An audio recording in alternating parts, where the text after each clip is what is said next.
to limit how screwed we are when we do get owned. So, page down. My name is Carole Fennelly. I've been in IT for over 25 years, mostly as a freelance consultant. I've written a lot of caustic articles at various times on information security, and as we were discussing earlier, co-found this hacker court organization that does these mock trials at Black Hat mostly. And presently, I'm a security information specialist with Tenable Network Security, who bring you the Nessus scanner, among other things. So, incident response, you've heard a lot about it in the conference and how important it is to have a plan and have a policy. And I was involved in incident response from the early 80s when I was in Bell Labs. So it's evolved from a technical issue with technical people to a business issue. And a lot of times through the conference, you've heard a lot of things about business initiatives and the technical side of it. So I'm trying to show you here how an incident response policy's really got to include both sides of that. Past goals, back in the 80s when I was involved with this. The purpose of incident response was catch the wily hacker or harden your systems, resume operations, and monitor for attacks. There wasn't a lot of business reasons for it because the business wasn't involved. This is the pre-commercial internet days. So it was really a technical issue handled by technical people. Early guidance that we had on this, we had, when I was in Bell Labs, Shadowhawk was hacking into our systems, and after about 80 times and causing a lot of damage, we really did have to do something about him. So we formed various response teams that would go out to sites and try to find out what worked, what didn't work. We go out to one site and what did you do? I rebooted the system. I'm like, we're fine. Calls us back in and we say, okay, tell her on the phone, we're going to bring the systems down at noon, we're going to change the data kit passwords, and, we'll do all this at noon. She sends a broadcast message out to all users on the system saying, systems are coming down at noon and we're changing the data kit passwords. And we said, so, again, they restore from backup because the OD wants to restore operations right away. And it keeps getting hit again and again and again for several weeks to the point that everything had to be completely reloaded. So, we had an RFC, those of you familiar with RFCs, requests for comments, providing some guidance on incident response. And all of these are still talking about it from a technical point of view, that this is something that systems administrators have to do all these things. Systems administrators make the decisions. Personnel involved, technical staff, technical management, so they've got to manage your staff hours, maybe law enforcement. And really what can law enforcement do? Not a lot, they weren't trained in it, there weren't a lot of laws you could do at the time, but they were trying. Current goals. Now we're in the business community, in the commercial days of the internet. You want to protect assets, demonstrate compliance, save money. Catch the intruder? And how important is that? If the intruder's in Russia or China or someplace else, why are you going to put all those efforts into trying to catch somebody that you can't do anything about anyway? There's a case that John and I worked on, we were on the defense side of this. Bloomberg was claimed to be extorted money from a Russian hacker who broke into their systems, and they did a really nice sting operation, got the emails with no headers incidentally, got the guy to show up, prosecuted the case. This is a big showcase for the FBI to show cooperation between the Kazakhstan office and the Kazakhstani government and the U.S. government. But from a business point of view, Bloomberg put a lot of staff hours into this. They had to do a lot of research, produce a lot of evidence, testify in court, and I don't really see how this benefited their bottom line. It may have benefited their reputation, but not necessarily the bottom line. Well, they claimed and were awarded $980,000 worth of damages, but even the judge said, once the guy finishes the sentence, he's being deported, go try to collect. Yeah, they awarded $980,000 of damages from a guy in Kazakhstan who tried to get the money. So, catching an intruder, important sometimes, but not as important as basically covering your ass. And here's the cover your ass part of it, compliance. And a lot of you are familiar with many of these compliance issues, and it's debatable how well these are done. But some of them do require you, for example, PCI compliance says that you must have a written incident response plan.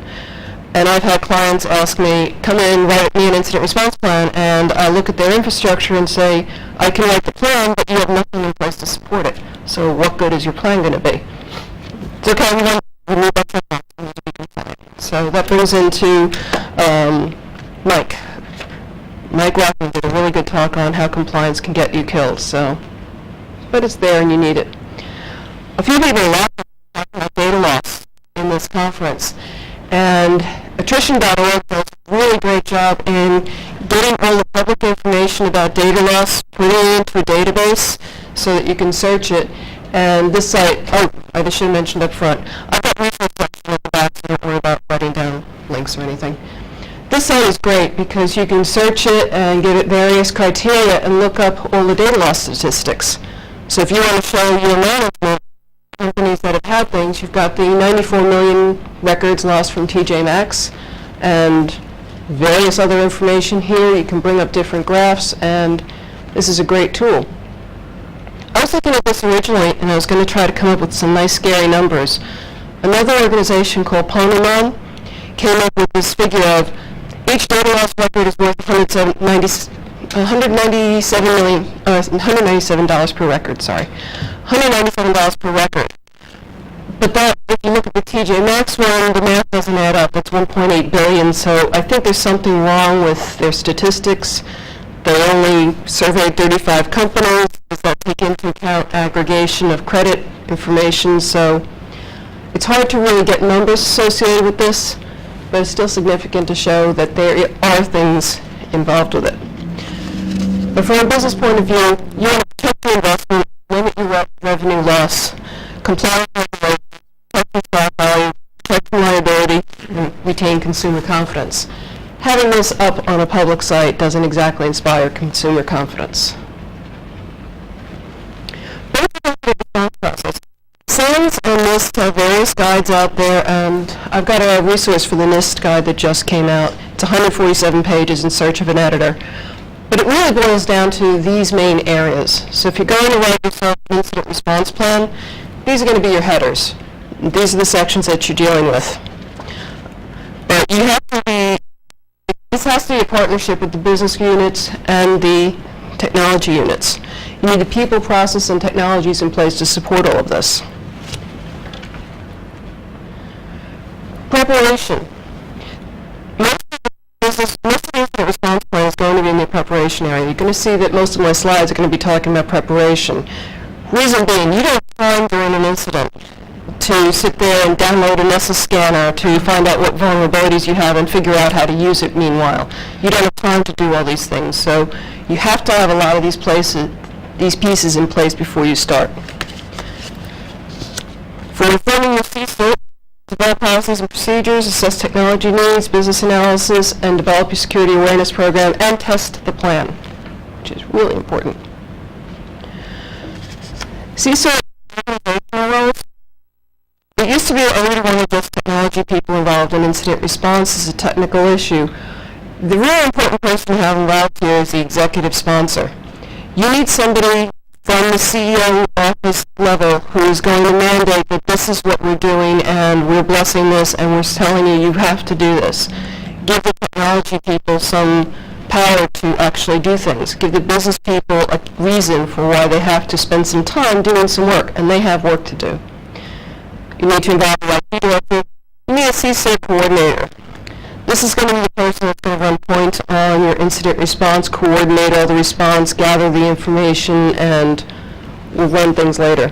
You'll need technical subject matter experts, legal representation, and HR. HR has to be involved for incidents that involve internal people. Legal to find out where people work legally. And business unit representatives. This is really important. I'll talk a little bit later about the fact that you need data classification. Business units are the ones that know what's at risk. If you're a tech person, you don't really know or care what's on the system at the time. You just know that we need to have this database server, we need this FTP server. These are the technical needs that we have to support, the amount of disk space that we need. But the people who know the importance of the data are the business units. And they have to be involved in this and meet with these people to say, yeah, here's our information, and no, none of this can go in public areas, or this needs to be in a protected server, and this is what's important to us. Law enforcement. If you go to any of the law enforcement talks on incident response, first thing they're going to tell you is call the cops. And sometimes you do have to. If it's a case that's involving a crime, such as child pornography is on your systems, anything like that, that you could be held liable, you absolutely have to involve the cops. But you don't necessarily have to. And it could be good depends on the incident and what depends on your business needs. If you're a Chinese bank based in Manhattan, does your management want the FBI in doing an investigation on your systems? Maybe not. Good part about that, and it depends on your local law enforcement office. Some of them are really well trained. They have all the tools. They've got NCASE. They've got various things to gather all the information about the hack. They hopefully have a lot of good information they can give you and can help run the thing, and will probably end up to be mostly representing you in court. You'll have certain internal people involved, but it won't be too many people. It doesn't have to be invasive to grab law enforcement. There's a lot of concern about, there was a big story years ago about Steve Jackson Games, that the Secret Service got involved and wiped them out of business, which wasn't entirely true, but it was a pretty painful process for them. They don't do that anymore because nobody's going to call them if they have a reputation for doing that, so depending on the officer you're involved with, they can be pretty decent guys. But it also doesn't have to be that invasive. If you've got a good technology infrastructure in place, you've got secure information management systems, you've got the IDS, and this is all part of your preparation, you could just hand them logs and say, here's all my stuff, give them CDs, they go on their way, they're the evidence custodians, and they can take care of it for you. But also consider, if you're bringing law enforcement, are you prepared to go to court? Yeah. One of the things that I've always suggested is get to know your local law enforcement. Call up the local FBI office if you're the CISO and introduce yourself, so that way if you do have an incident, you know who to call. It's not scrambling on a website looking for an 800 number. That's a really good point. And another good point about that is if you go to, I forgot the name of the organizations, New York had one. Various cities have electronic task force. If you go to some of the meetings, you'll get a feeling for how competent the law enforcement groups are. And that's a good way to judge of, do I really want these people coming into my system if I have a problem? So you also have to consider, are you prepared to go to court? Well, if it's a criminal case dealing with child porn or something like that, you have to. If it is an intrusion in your systems, you've got to look at, as in Bloomberg's case, the likelihood of collecting on anything versus how much of my people's time is going to be involved with this. The court case may happen 3 years after the intrusion. Am I still going to have the people in place? Am I going to remember this? Do I really want, Bloomberg was mayor at the time that he got subpoenaed to show up in court to talk about this hack. Probably wasn't his top priority thing of wanting to do. He was a little bit pissed off, wasn't he? And it also made the news because Yeah. he wasn't there. Yeah, so things to consider. This could be several talks on its own, so I'm just skimming over it. Before you have an incident response plan, you need to have some policies and procedures in place. Because how do you know what's violating a security policy, and how do you know what your controls are in place if you don't have a policy about it? The executive statement, that's supposed to come from management saying, we're going to beat you with a stick if you don't listen to this. You're fired if you do these things, and what the penalties are, and basically enforcing it. Asset protection and information management, that's also, I used to call it that. The buzzword these days is data leak protection. This is really important when you want to get into classifying data, and that was a point I made in another talk where the business units need to sit down and say, this is the kind of data we have. We've got data that is public information, brochure stuff that we put on our website. We don't care if that goes public. We've got stuff that's internal things, but it's just proprietary internal. Then we've got proprietary need to know.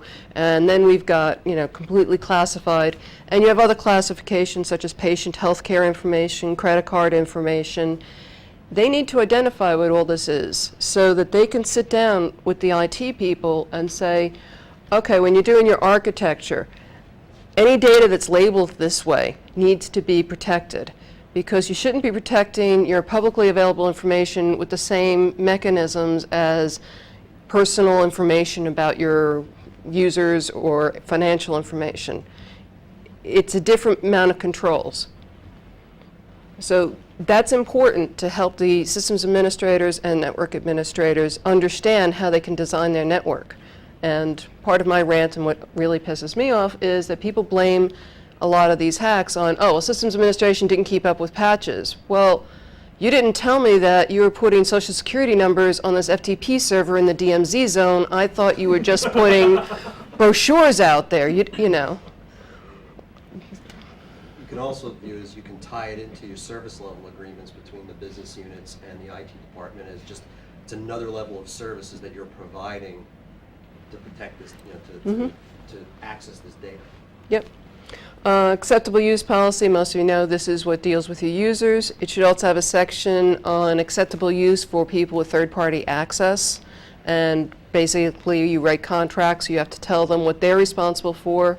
Not naming names, but a colleague of mine just did an audit of a place that had outsourced this FTP server, and he looked at the FTP server and said, there's social security numbers on this thing and it's got vulnerabilities. So just because you've outsourced it to a third party doesn't mean you're off the hook. You still are the owner of that data. So you've got to make sure those agreements are in place so that you can then sue them later when you have a nice little data loss. Auditing, monitoring, and compliance, you have to have that in place. Seems like kind of a duh thing, but you have to tell people you're auditing, monitoring systems.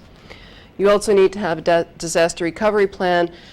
Some incidents can be so catastrophic that it's impacted the business so much that you need to result to a disaster recovery plan. Now, disaster recovery plan is different from incident response in that that's dealing many times with physical loss, like the 9/11 was disaster recovery plans.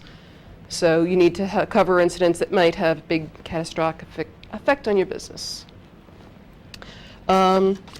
Other thing you need is contact lists. Internal organizations, vendors, third-party connections, law enforcement agencies. This is another thing that might seem kind of obvious, but are you really scrambling around during an incident trying to say, who's the business owner for this, where's this person? This needs to be in a unified place, and it needs to be as part of the plan, and it needs to get updated regularly. Vendors are important because they'll have the latest information about patches, about vulnerabilities. You could call up and say, I've seen this, what's the implications of this? And you need to get hold of them quickly. Part of preparation, and this is still preparation, you need to do a technology assessment. And before you do an incident response plan, you probably want to have a third party come in and do a technology assessment or just a whole risk assessment on your organization. And part of that's going to be a technology assessment, because you need to have everything in place to respond to the incident. Part of the incident is you need to be able to detect it, and that's where your monitoring tools come in place. You need to be able to contain it. Network segregation. Do you have NAC devices or firewalls where you can say, I'm getting this intrusion, I want to track it a little bit, but I don't want it to spread to the rest of the organization. I need to set up filtering rules to cut this thing off and isolate it and keep it from spreading further in my organization. And this comes down to money, because if you look at those data losses, if you let this thing spread, the more data loss you're going to have, and the more attrition's going to have your numbers up there. Investigative tools, you need that both for gathering evidence and to investigate the incidents. Gathering evidence, Windows systems, you'll want to have the ability to mirror the disks, which would usually be using a tool like Encase. If you called in law enforcement, they already have it, they know how to use it, so that's easier for you. If you're a Unix kind of shop, you'll want to run something like DD, pipe it to Netcat, and get a byte-for-byte mirror copy of the systems. You need to have operating system hardening tools. You need antivirus spyware because that's going to help you in eradicating the problem. And same with patch management. And you need good backups to recover from the incident. And these backups will need to be verified and looked at, because sometimes you have an intrusion in there. They could have been in there for months, so your backups could be tainted. But this is the part that's often missing from incident response. You're going to need to have a business risk analysis about the incident. You have to identify business information owners, identify what your critical applications are, classify your data. What do I have that's patient health? What's credit card data? What's financial data? You need this for all those compliance things we saw earlier. So you need to know what's been hit, because this is going to affect who you've got to notify, who you've got to get involved. And really important point here. Final part of preparation, but by no means the least, is security awareness program. You need to have user training. Users are your early warning system. They notice weird things, they call the help desk, they might see something funny. You know, what is this thing that's popping up on my system? So they need to be trained to be able to detect and report incidents. They need to know who to call if there is an incident. For your technical staff, and this is preaching to the choir here, because you wouldn't be at a security conference if you didn't know this, be on security mailing lists, take security training, monitor vulnerability databases, patch databases, and attend security conferences like Source. So next step was detection. We've gone from preparation to detection, and it's what, how many slides? 19. Detection is often very obvious. You can have all hell's breaking loose, and you know it's going to be a bad day. A lot of the detection part of it is fairly obvious. You know, you've got your red phone ringing at 3 in the morning, and somebody's going to be there and jump on the systems, and all these things are breaking loose, and everybody's running into action. I think that's about as believable as women going into labor and all of a sudden having the baby in 5 minutes, which any of you had kids, it doesn't really work that way. You get some obvious indicators of an attack. These kind of obvious indicators are for amateurs. They're from script idiots, because a lot of times, and anybody who's been involved with attrition knows this, they want fame. They want everybody to know who they are. They want to know that they're the leadest hackers. So you could get an obvious indicator, communication from attacker, which is what happened in the Bloomberg case. He sent mail to Michael Bloomberg saying, hello, I've hacked into your system. Do you want to hire me to fix it? Which is another idiot stupidity. He wasn't a idiot, but it was pretty stupid. You could get communication from law enforcement who's dealing with another breach, and they are contacting you because they know that you were the next site, or maybe you were the site of origin. Communication from another site, the same thing. Another part that's important to include that is you get communication from another site, make sure it's not a social engineering thing. You're a systems administrator. Your first thing is not to send him your logs. Your first thing is to go talk to your manager and get your CSIRT team involved and let them decide how you're dealing with this. System administrators shouldn't be doing this on their own. Obvious indicator, network floods. Your IDS goes off. That's usually pretty obvious. Damage, missing data. Unusual system behavior. I don't think that's always so obvious, but we disagree. And sometimes it's very obvious. Your website's hacked. Fluffy Bunny owns you. This was actually a website defacement of Sands.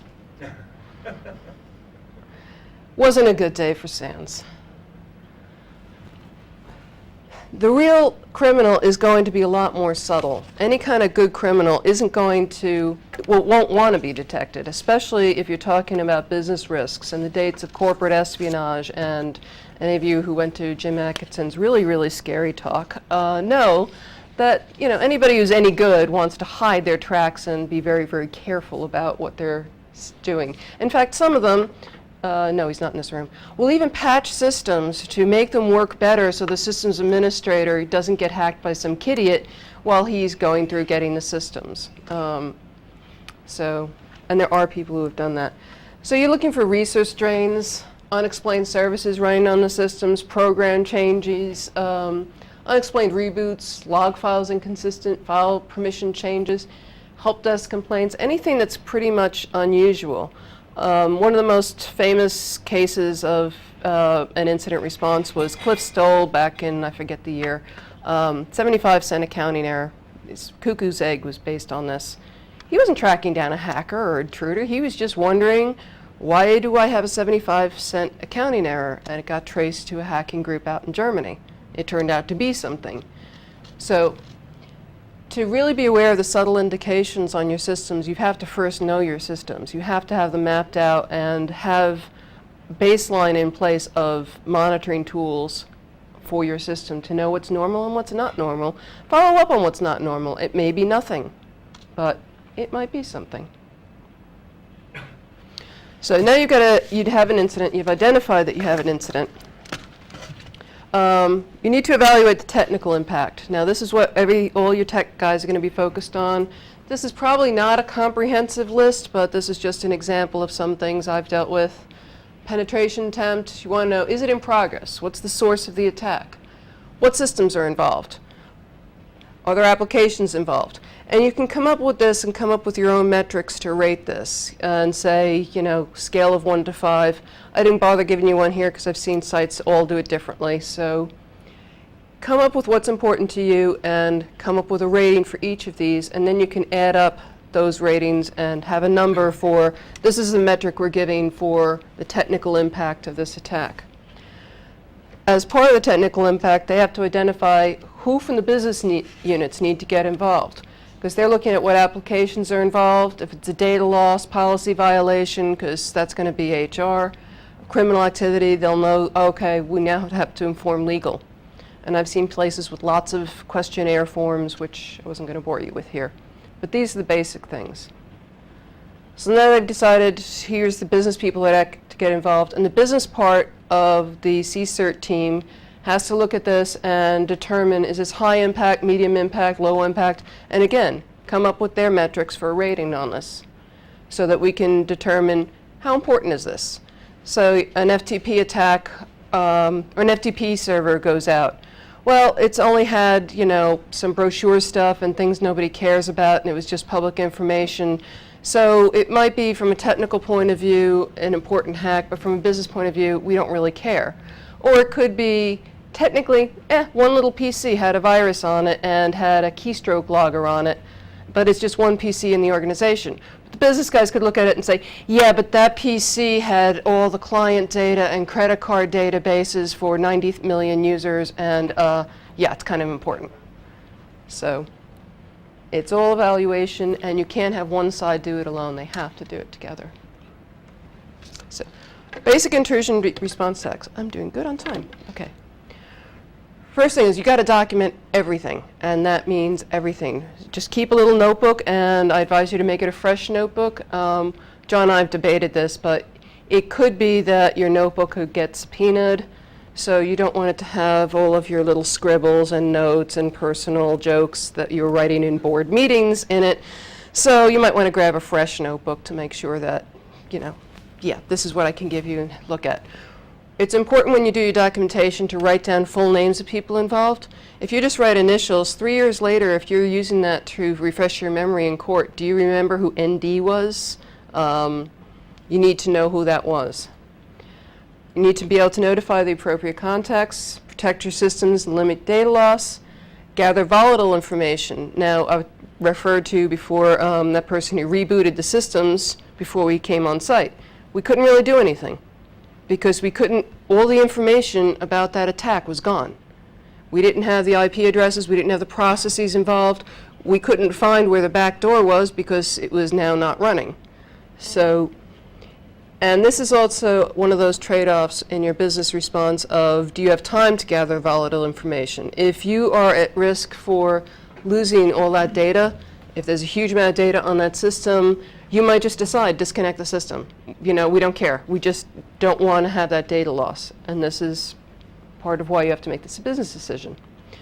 After you gather volatile data, mirror the disks. And mentioned, mirroring is a byte for byte copy. You've got to get all the information from the disks. This is important because you don't want to do an investigation on a live system. And I know a lot of systems administrators do this. They get an attack. They just jump right into the systems and start looking around, running commands. As you're running those commands, you're modifying some of the metadata of files that really gives you the footprint of what has happened. I know in Unix systems you've got inode information like creation time, modification time, and access time, and that's important information to have, and that can give you an idea of what files the attacker was looking at. But if you've trampled all over the system by trying to do an investigation prematurely, that data is not available. So before rushing in and doing an analysis, get that information off. It doesn't take a long time.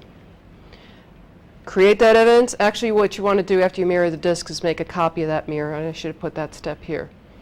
Safeguard the evidence. Evidence custodian. Many times, if you're dealing with law enforcement, you'll pass it off to them. If you're dealing with your own people, find a locked room. Don't leave it out on an open desk. And make sure you've got a change log involved with that. Containment. Containment is a big part, especially to prevent data loss. You need to, these are some of the technical things you might think of. You can add more. Disable new login sessions. Unmount disk drives. These are different things that you can do to contain the incident.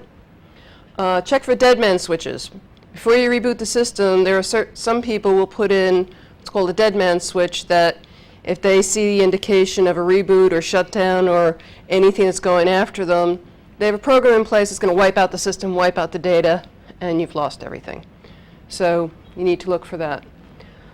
Shut down the affected systems if the data is at risk after checking for dead man switches. You could disconnect the network interface. Again, these are business decisions based on what is at risk and how much you want to gather.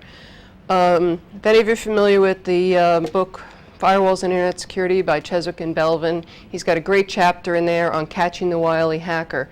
And Bill Cheswick had the luxury of doing that because he didn't really have a lot of data at risk. He set up a nice little honeypot, so he had the ability to play with the intruder and gather information. And that's really fun to do from a security perspective, but if you're in the business world and you're doing that is possibly putting client information at risk, it's your job, you know.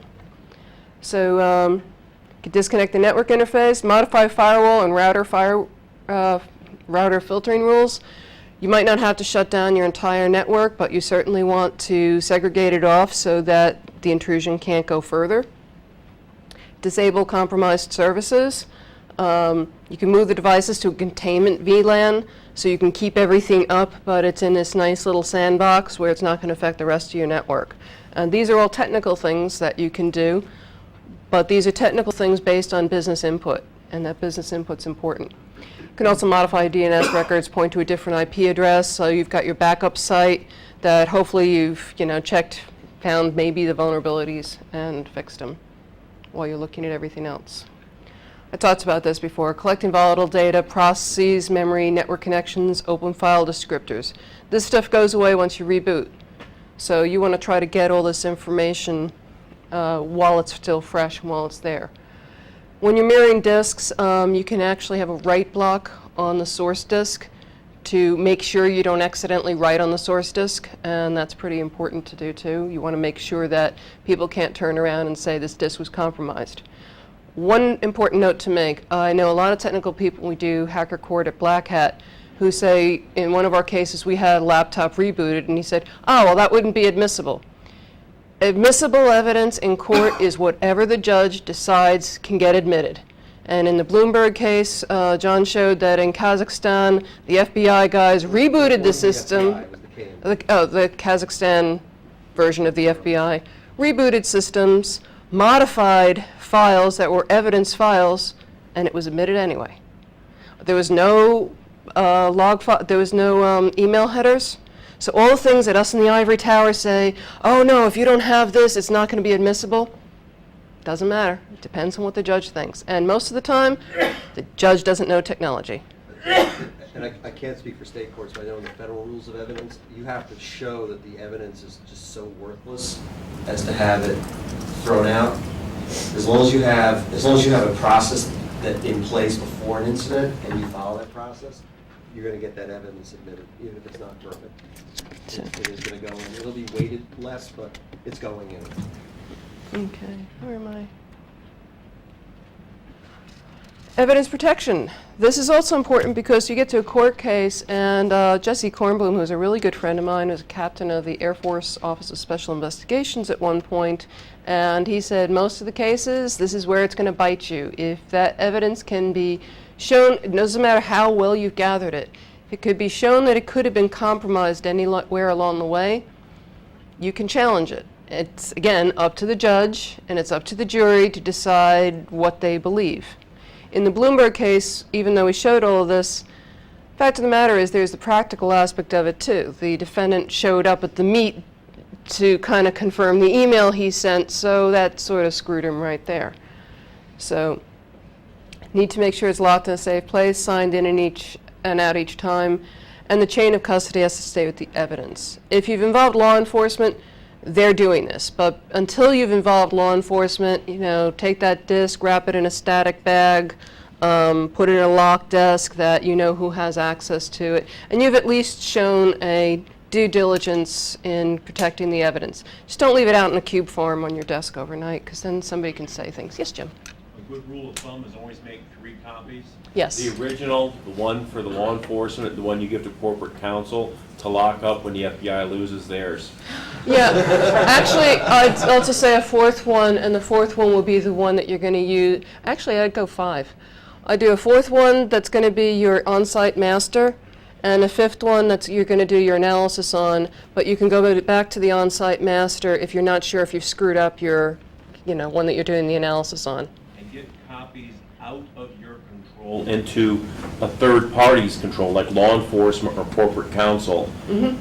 And always keep copies of it off-site. Yes. So that if, God forbid, somebody steals the 3 copies that you have another copy. Another point which I should have put in here, but it just occurred to me. 2 MD5 checksums on each one of your copies. This way, you've got those checksums, and you can say this checksum matches this one, this matches this one, and they all agree. So that's showing more solid protection of your evidence. And I really should have put that in, sorry. That was in my Sun course. You make a good point about the one that the federal agency loses. I worked on one case where the Customs Department had it in their office, and when the World Trade Centers came down, their office happened to be at 5 World Trade, lost the evidence, and the case got dismissed. If I get through these really quickly, we've got loads of war stories, so if we don't do it here, we'll do it on the pub crawl or something. Yeah, we were just talking about this. Forensic analysis. Use a disk mirror for forensic exam. Of course, do not use your original disk. Use a copy of it, and actually use a copy of a copy so that you've got something to go back to say, I don't know if somebody overwrites something on here or what we did. Let's just compare it to the original one. Never use your source disk. I can't emphasize that enough. Show that you've got a set methodology for your forensics exam. Who's done what? We're doing this now. Keep notes. Document things as you go along, that we did this step, this step, this step. Keep in mind, you might be called to court later, and you'll need to say, this is what I did, so remember what you did, because if you're on cross-examination, they are brutal. They are very brutal. Document any test program you create. If you're not using something that's a public source or forensics tool that's established, you've written your own stuff. You're a super elite guy, and you can write your own test programs. You've got a theory about what happened.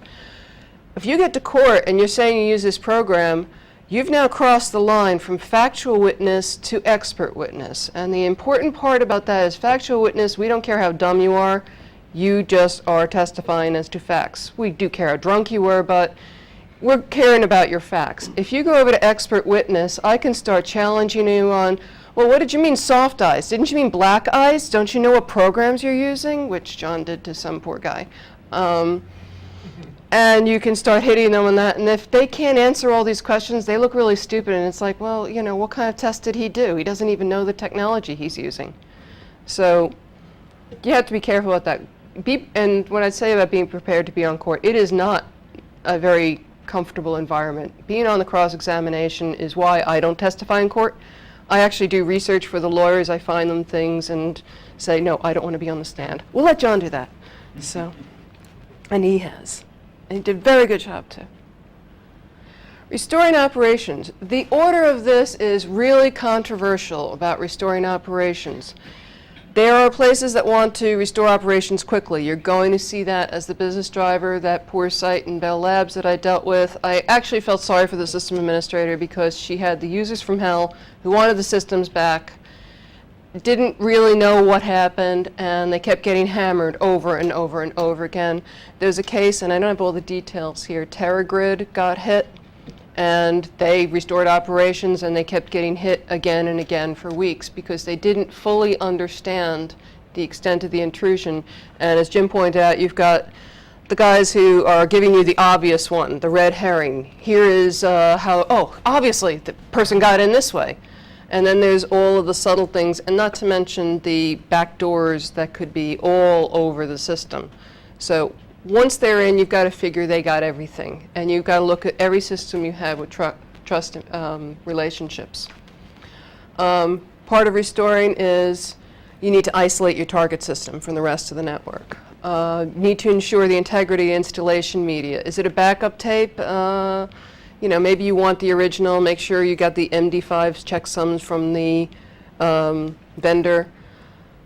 Ensure the integrity of your backups. If the intruder was any good, there are still holes in all your backup systems, so you need to review those things first. Part of restoring operations, I could go in a long thing about how you can harden systems and various tools you can use to lock down your systems, but Center for Internet Security has done some really great benchmarks on this, and these benchmarks are a consensus of people in the industry. I wrote one on Solaris 10, so I'm familiar with the process, and that's one of the resources I have at the end. Go out, find one of their benchmarks, and use as a guideline when you're restoring your systems of best practices to try to secure your system. They do suggest additional security software that you might want to consider.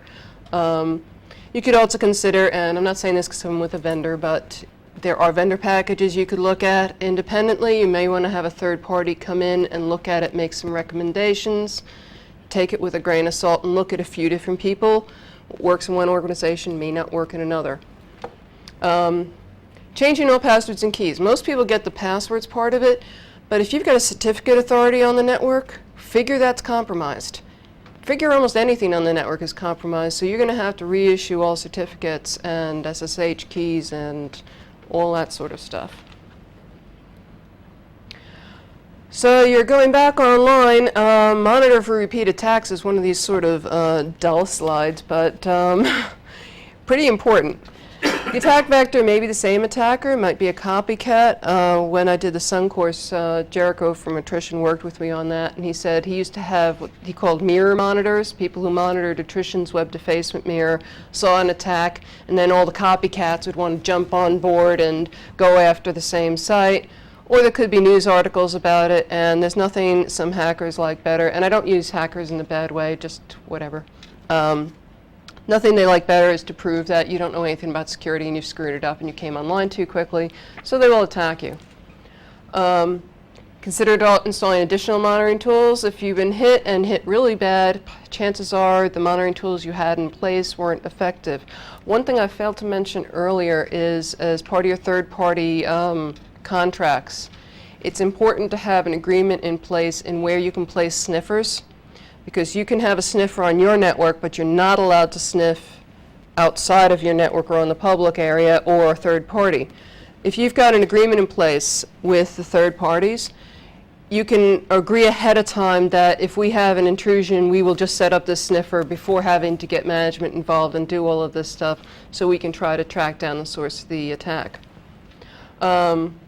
Other important aspect, allocate additional staff hours, because you're going to need to monitor pretty carefully, see what's going on before you can hopefully feel that you fixed it. The postmortem, this is where you're going to get your lessons learned. The CSIR team will obviously need to meet, create a postmortem report. They might do additional forensic analysis here because you've done the analysis and hopefully found all the technical issues, but you need to write the report, so you're going to have to go back through all the logs, get all the dates, make sure your timelines match, because if you're in court, you're going to have to go by that timeline and make sure it all works. Figure out what went well, what went wrong, identify the scope of your data loss. Now, if you've done this process right, hopefully you've limited the amount of data loss because you've contained the incident. You'll need to update your incident response plan. It's a living document but based on what worked and what didn't work. Reassess your technologies, your policies, procedures. Nobody's perfect. You can learn something from anything. I learned a lot of things from incidents I was involved with. And possibly prepare for court. And that's a complete subject on its own. I wrote an article on it somewhere. So, hey, we're doing good on time. I gave some resources here. These are historical, may be of some limited interest to you. History of hacking, and when I was looking at this and looking at the old focuses of things, it brought back lots of memories because a hack I was involved with back in '92, pre-commercial internet or just getting commercial, Japanese site, and Steve Elvin was a friend of mine. I worked with him at Bell Labs, and I called him and said, hey, I've got this intruder on my system from the Netherlands. And he goes, oh, you got the hackers from Holland. Yeah, there's this new organization, CERT, that's involved, and you want to call the FBI. So I went to my manager and told him this. He goes, no, we don't want the FBI. I was like, really? No, Japan does not want U.S. government involvement. So that was my first clue. I was, oh, we don't involve the FBI all the time. So, but these were some of the initial and early expectations for computer incident response. And some of this is a little amusing because they talk about the threats, and you find what they consider the big scary threats of the future were actually much worse than they thought. These are some resources on data loss prevention, and what was it? Alt-tab. I'm going to show you one of these because it's kind of cool. Where are we? This site, and it's in the resources section, it gives you, you can go to one of these, and it'll click up things about Arizona and what the notification laws are in that state. And I just thought this was kind of a cool, handy little thing to do. Oh yeah, okay, sorry. I'm doing these off the network, so we just picked a few of these. You can go to there. You didn't grab Massachusetts? I think I did. Where's Massachusetts? There's New York. New Jersey. What does my state do? So it's kind of handy. Nice little pictorial thing where you can go out and grab some of this stuff. So I thought this was a pretty neat site. So we've got Attrition's data loss site, and Etoliated is that graph I showed you before that's searchable. This is taking data loss. Oh, I should go back to Attrition's data loss. They have a mail list, so if you want to get informed of every data loss breach, you can get on their mail list. It's not really spam, like I think about 5 messages a day? Yeah, something like that, and tells you about it. But you can also grab their database, which has all that. Or from a business point of view, Etoliated has an agreement with Attrition where they take the data loss database and come up with all those pretty graphs I showed you earlier, which are really nice to have. This Pwnymon annual study I'm taking with a huge grain of salt. The only reason I'm mentioning it is because I've seen a lot of articles written of the cost of a data loss is $197 per record, and I thought that would be a great way to take the data loss statistics and say, see, here's the numbers, here's what all of these cost. And then when I came out with $1.8 billion for the TJ Maxx one, it's like, this doesn't sound right. So the Pwnymon study did about 35 sites and doesn't take a lot of things into account, but if you hear people refer to it and use that as a number, look at it and take it with a huge grain of salt. And that was a current RFC. So where am I now? Oh, these are some resources in incident response. NIST came out with that 147-page guide I mentioned. It really needs editing from my point of view. But the reason I didn't put a lot of resource links in the back of it is the end of the NIST guide, they have law enforcement agencies, all the different teams that you can involve with, security mailing lists, and you have to, well, there'll be a copy of this, so you'll have all of this. So there's a lot of good stuff at the end of that document, and you'll also see, if you look at the topics I did on incident response, that's really what it boils down to, is those sections. So you can get lost in the trees if you look at that document. But the stuff at the end is really good, which is why I'm not repeating it. Center for Security has all those benchmarks I mentioned, and plug for my company, that's where Tenable lives. So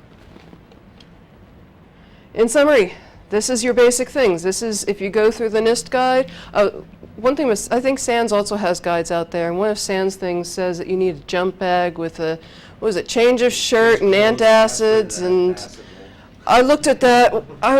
was reviewing a report somebody wrote on that. I was like, who the hell cares?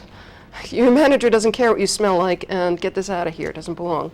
So I wonder if they've ever actually dealt with an incident. I have, and you don't have a lot of time. But it's preparation, and even though this here is 1/7 of what's on here, it's probably going to be 90% of what you're going to have to do. It's going to also involve the most cost because it's not just doing incident response, it's putting your infrastructure in place that's going to support your incident response. And, you know, I had a client want me to write her an incident response policy, and it's like, but you have no monitoring tools, you have no NAC devices, you've got no people involved for teams, so how can you support this policy? Yeah, we need to show we have a policy. But you can't support it, so what's the point? And that kind of stuff drives me crazy.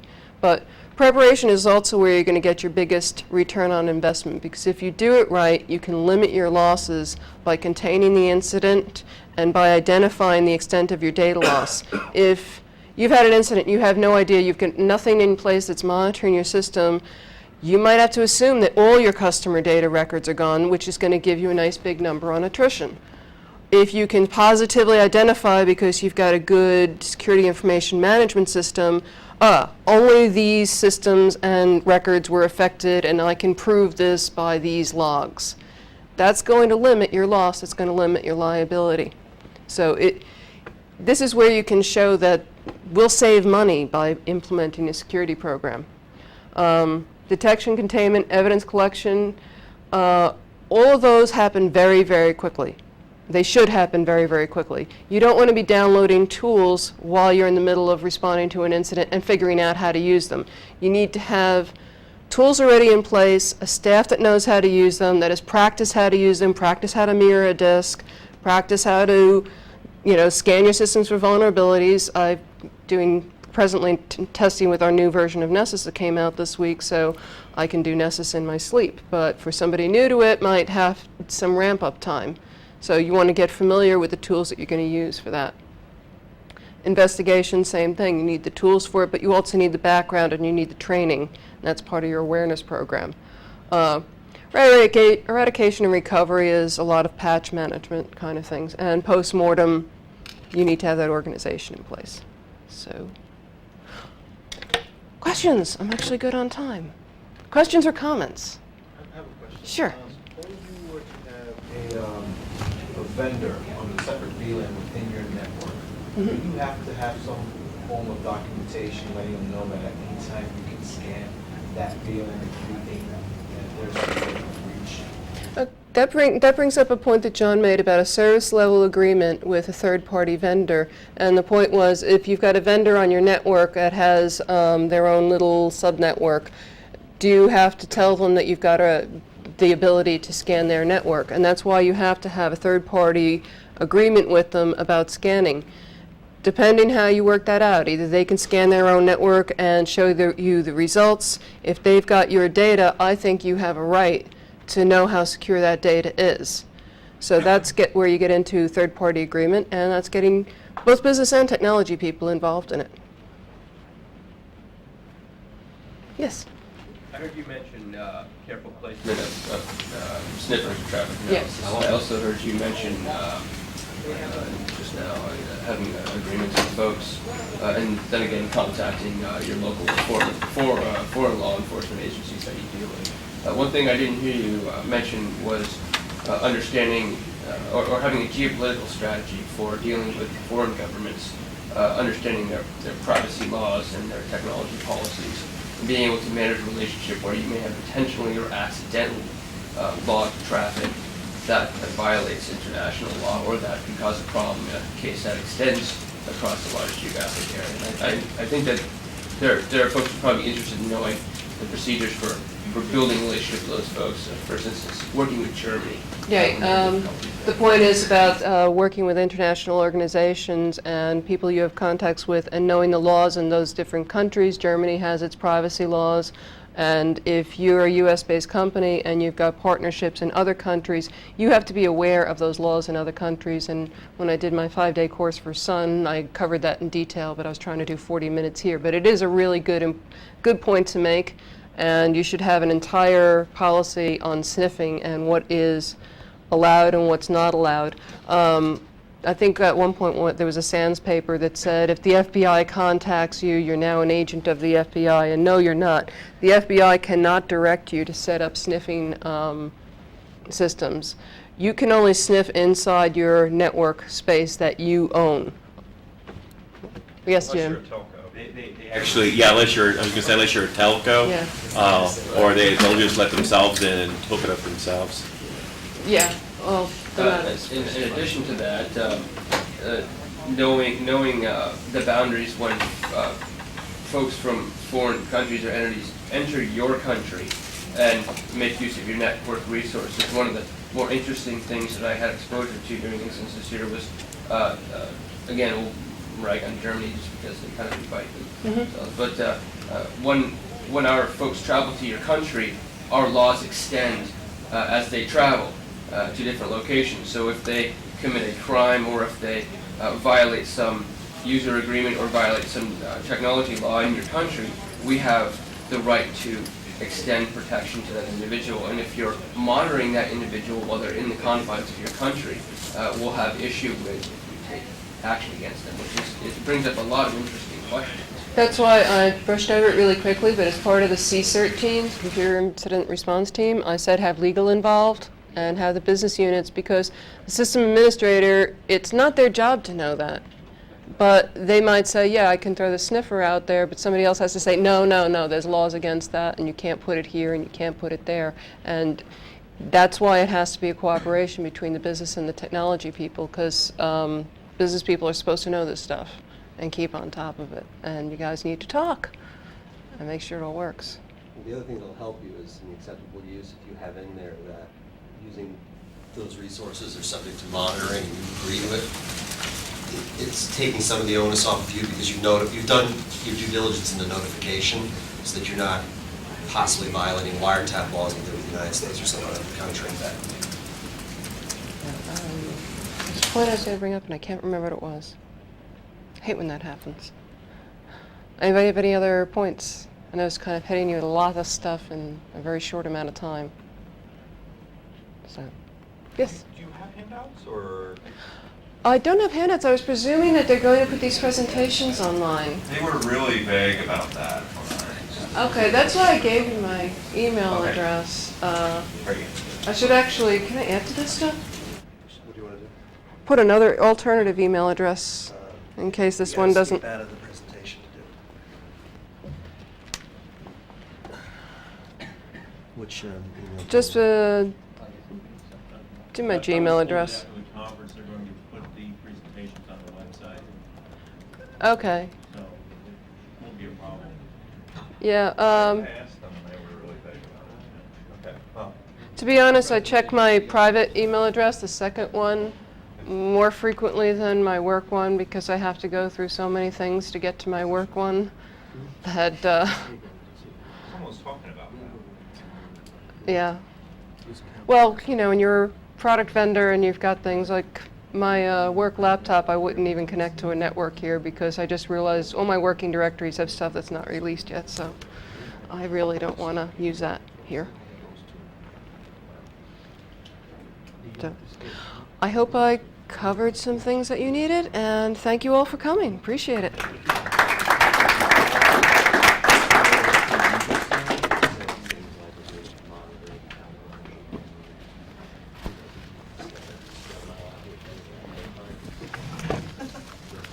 Yeah, I'm still attached.